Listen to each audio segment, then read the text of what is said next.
whether we could see Avigdor Lieberman in a coalition government with Benjamin Netanyahu.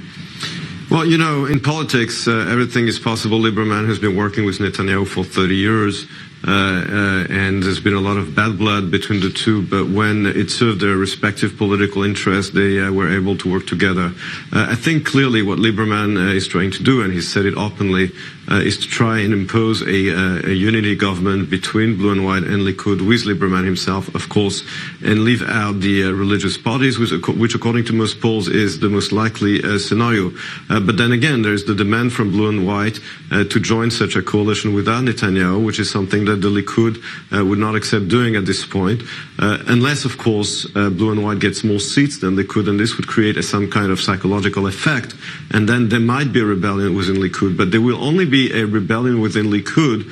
if people there smell the blood and if really Likud does badly at the polls. In other words, for Lieberman to impose this scenario, he would really,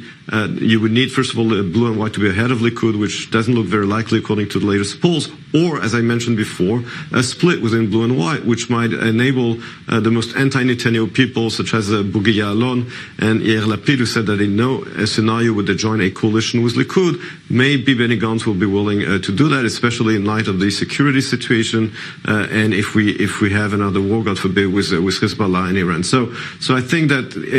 to summarize, according to the latest polls, it is the most likely scenario. Neither the right nor the left currently has a coalition. This is what Lieberman wants to do, but again, it will also depend on if and when senior Likud members will be willing and able to unseat Netanyahu.